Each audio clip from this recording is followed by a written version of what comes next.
What would happen if a CEO disguised himself as an elderly man and was humiliated by his own employees? Morning light streamed through the clear glass windows, casting reflections onto the cold waiting chairs of Serenity Haven Spa, a luxurious branch of a renowned statewide skincare chain. In a quiet corner near the window, an elderly man sat silently, his figure slightly hunched, wisps of silver hair peeking out from beneath a light gray fedora. He wore a faded polo shirt, simple khaki pants, and held a small sports bag close to his chest.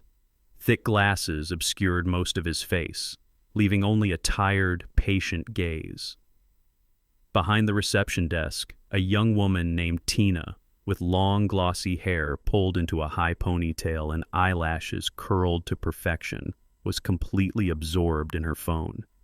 Occasional giggles echoed from her texts and private calls. Not once did her eyes shift toward the elderly guest. An hour passed. Then 2. No one called his name. No staff emerged. The double doors behind the counter remained still, as though hiding a world entirely separate.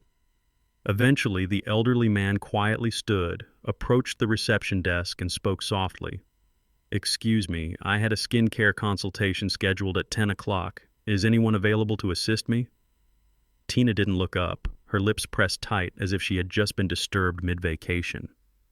"Sit down and stop bothering me," she said coldly, returning to her screen. Her voice wasn't loud, nor was it harsh, but it was enough to drain all sound from the waiting room. What Tina didn't know, or more accurately, didn't care to know, was that the man she had just dismissed was not a regular client.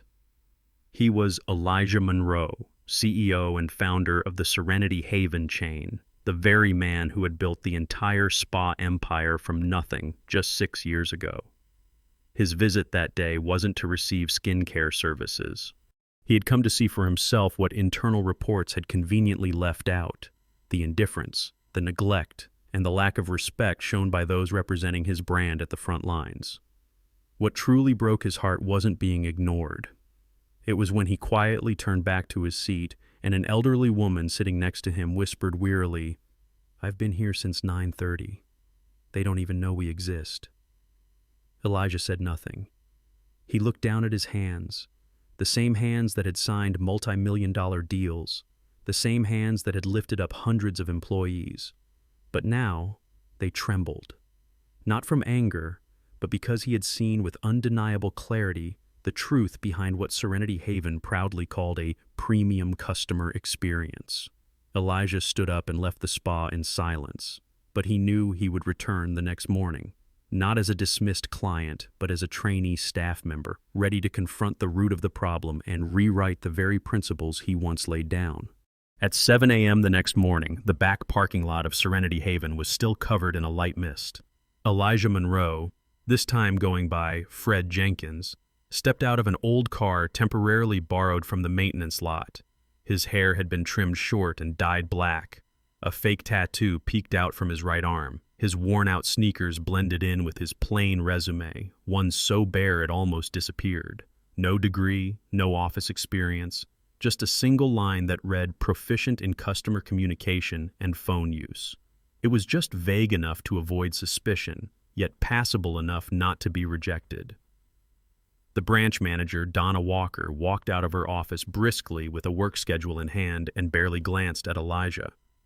"You start today. Training's simple. Just shadow Tina," she said without asking a single question about his background or intentions. Elijah gave a small nod, feigned confusion, and followed her direction inside. The spa interior remained elegant, filled with soft lighting, a faint scent of lavender hanging in the air, and white orchids decorating the corners. But as he passed the front desk, Elijah realized that the polished surface merely concealed a rotten core underneath. Tina was perched with one leg crossed, phone in hand, a sweating iced coffee sitting beside her. She didn't look up, only flicked her eyes at Elijah before speaking in a long drawl. "Another trainee, huh? Don't touch the screen on my right, it's sensitive." Elijah politely replied, "Of course, I'm just here to learn." There was no greeting, no instruction, no effort to make room for a newcomer, just a messy desk cluttered with unopened mail, scattered client files, and a login screen left blank. When Elijah asked how to access the system, Tina waved it off. Forget it, no one checks. People show up when they show up. Within just the first 90 minutes, 3 scheduled clients had been ignored. Tina giggled with the delivery guy, accepted new serum samples without signing anything. Elijah didn't see Donna anywhere. Her office door remained shut. Only a glimpse of her passing by with a tablet and wireless earpiece in hand. She briefly appeared just once to bark at a technician about a scheduling error, then disappeared like a ghost. By late morning, Elijah had no doubt left. Tina wasn't just unqualified. She was completely unsupervised. No structure, no accountability, no drive to improve. But what troubled him more than Tina was the absolute silence of the environment around her. No one complained. No one spoke up. Everyone had learned how to avoid, how to stay out of the way. And Elijah knew this much for sure. He couldn't fix what he hadn't witnessed himself. But this time, he wasn't backing down. He was staying and watching, breath by breath, the misaligned rhythm of a machine that had once been his pride. Amid the cold and chaotic atmosphere at the reception desk, a brief movement at the end of the hallway caught Elijah's eye. A metal cart rolled quietly across the floor, stacked with neatly folded towels, new serum bottles, and a few sets of clean uniforms. Pushing the cart was a woman in her early 30s, small-framed but walking with decisive steps. Her name tag read, Camila Ortiz. No phone, no coffee, no idle chatter. She passed Elijah with only a slight nod, then disappeared into the locker room like a passing breeze. Strangely, Elijah didn't hear a single sound as she moved, as if every step she took had been trained not to disturb anyone, and no one in the spa seemed to notice her presence. While Tina fumbled with a live stream featuring a new lipstick on Instagram, Elijah happened to see Camilla return to the desk. No one asked, no one told her to. She simply wiped the smudged glass surface, straightened the service flyers that Tina had left in disarray, then poured water for a waiting guest. "You just started?" Camilla asked softly as she passed by. Elijah nodded. "Fred." She offered a faint smile. "Well, good luck. This place is a bit unique." Then she turned and walked away, leaving Elijah standing there full of quiet curiosity. Over the next hour, he observed her closely from a distance. When Tina slipped away to take a private phone call, it was Camilla who stepped in at the front desk. When a new guest hesitated, confused about the pricing of a treatment, she handed them a brochure and calmly explained every detail. No complaints, no sharp looks. Every gesture was precise and intentional, as if she were trying to hold the place together just a little longer.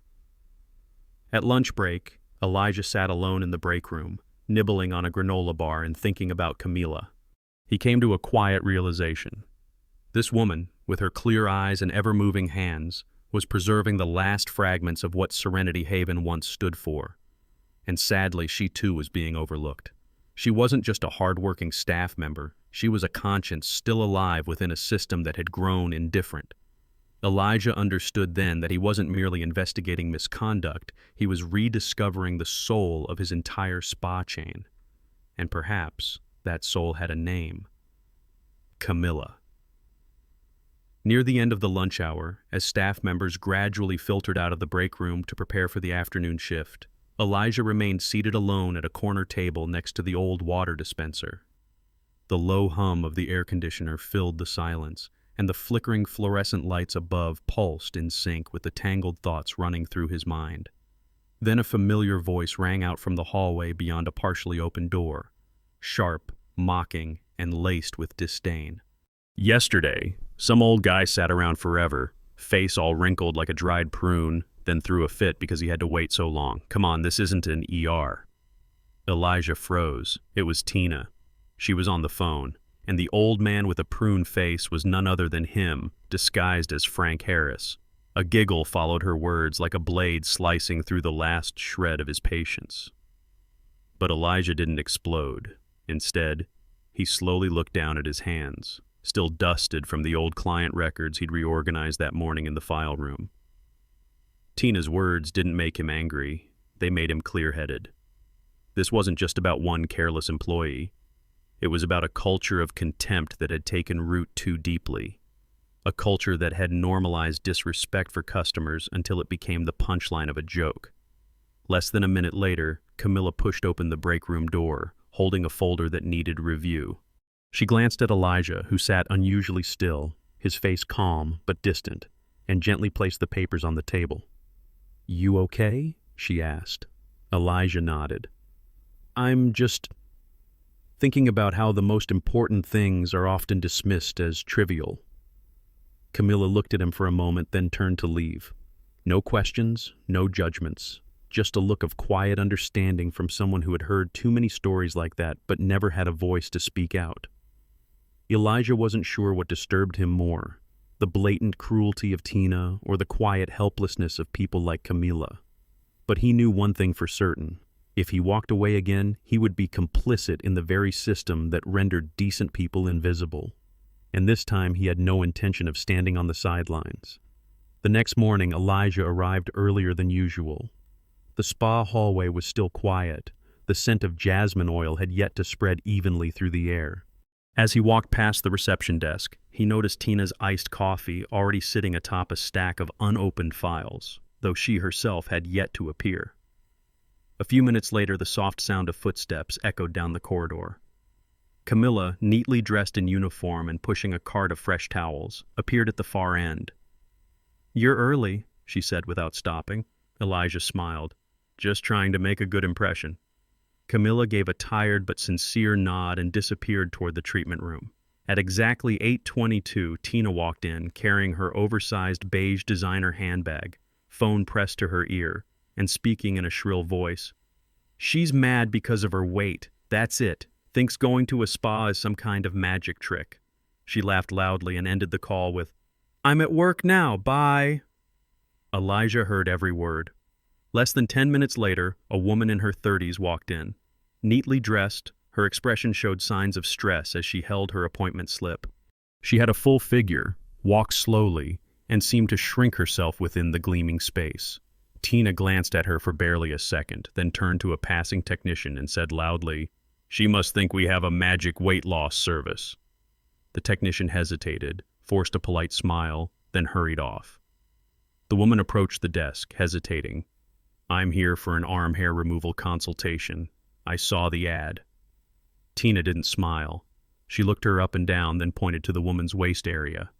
"Arms, or maybe a combo package? We're running a full-body promo right now." There was no humor in her voice, only implication. The woman's face paled, her grip on the paper tightened, and she forced a strained smile. "Just the arms, please." At that moment, Camilla stepped out from the back office. Her eyes met the scene, and she needed no explanation. She offered a soft smile. "Let me help you. We can move to a private consultation room. It'll be more comfortable." The woman almost exhaled in relief, whispered a thank you, and followed Camilla. Tina returned to her phone, unbothered. Elijah stood silently behind the counter, one hand resting on the surface.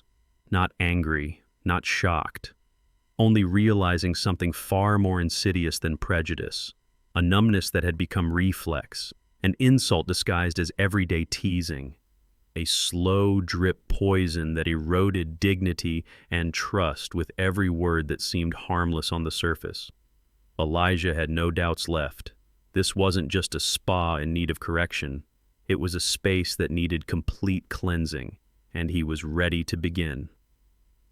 That afternoon, as sunlight streamed through the glass windows and stretched across the polished stone floor, Elijah walked slowly into the break room, sat down in his familiar corner chair, and quietly took out his phone.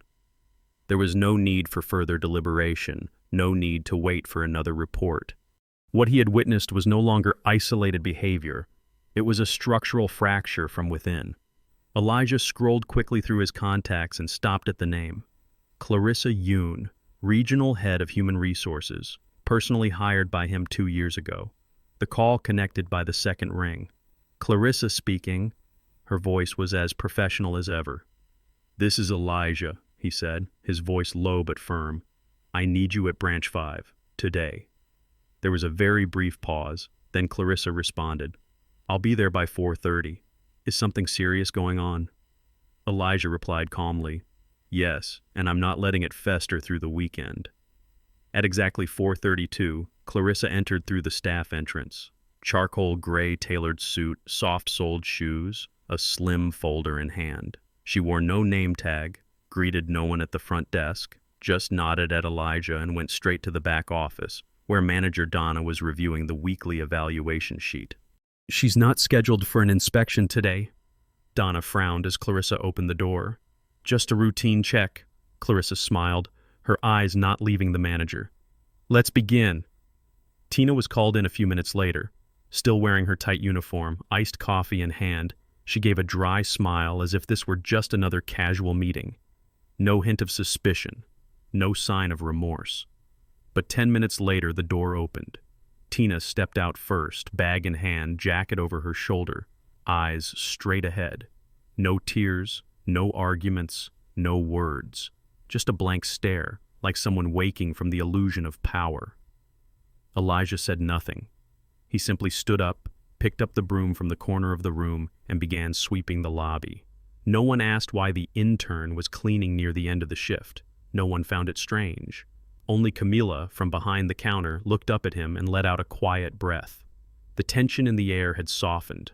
Not completely vanished, but it had begun to shift. That night, Elijah stayed later than usual. He helped Camila organize records, reprint missed appointment schedules, and even called a client to reschedule. A task Tina should have handled 3 days earlier. As they locked up and left the spa, Camila turned to him and said, "No offense, but most interns don't make it past day 3. Elijah smiled, not denying it. "I'm staying because I need to understand how this place really works." Camila looked at him a moment longer. She didn't ask further, but in her gaze, for the first time, there was a glimmer of trust. Small, but real. The next morning, as the wall clock struck 8:05, the sound of high heels clicking steadily across the polished tile floor echoed down the hallway. Manager Donna Walker appeared with a tense expression, holding a tablet in one hand, lips pressed tightly together. She greeted no one, only signaled with her eyes. "Emergency meeting." Staff trickled in from their stations, gathering in the space behind the front desk. Elijah leaned casually against the wall, observing like a shadow. Donna began without an introduction. "Tina is no longer with the company. HR has handled it. No further questions." Her voice was flat, without a trace of emotion or explanation. "For now, I'll be covering the front desk when needed, but I don't want anyone overstepping. Is that clear?" Her gaze shifted slightly toward Camila, the only one who didn't avert her eyes. She stayed silent, her gaze steady but not defiant. The room's atmosphere tightened, as if someone had sealed every window shut. Donna continued, "Next week, the company will send a representative to audit compliance logs and performance. I want everything spotless, orderly, no excuses." She left immediately afterward, plunging the break room into a suffocating void. No one asked questions. No one reacted. But Elijah could feel it. Something in the air had shifted. It was no longer careless disarray. It was something more dangerous. A form of supervision tinted with intimidation. All morning, Donna offered no real support. She only paced around, straightened trays of products, reminded technicians to change the background music, adjusted the angle of the signage. Nothing was inherently wrong, yet everything she did made it clear. Trust had been replaced with control. Near noon, a young man in a hoodie and jeans walked in, carrying a folder of documents. He paused, eyes scanning the sleek space with uncertainty. I'm here for a consultation appointment. They told me to bring documents." His voice was quiet. Camila immediately smiled and gestured to a seat. "What's your name?" "Jamal." "Let me check for you." She began entering his info into the system. Elijah watched from a distance, noticing the flicker in Jamal's eyes. Anxiety. Then Donna emerged from her office, eyes sweeping the front desk. "What's going on?" Camilla remained calm. "New consultation. The appointment's confirmed." Donna approached, snatching the folder from Jamal's hands, voice lowered. "What organization are you from?" I booked last week." "Name of the organization?" Jamal hesitated, caught off guard. But before he could respond, Camilla interjected. "He has the confirmation email. Appointment was set for 12:15. Donna stared at her for a long moment, then turned and walked away. Jamal looked down, his face flushed with embarrassment. "It's okay," Camilla said softly, placing her hand gently over the folder as if to shield it. Elijah, standing inside the linen closet, never took his eyes off Camilla. He could feel something profound rising to the surface. This was no longer about delays, negligence, or lack of training. This was about quiet discrimination, directed at those who didn't fit the unspoken standard Donna had silently imposed. And it was happening in silence every single day. Elijah knew he couldn't stay silent any longer. On Monday morning, the sky was painted a pale gray, and early mist still lingered around the quiet neighborhood where Serenity Haven stood.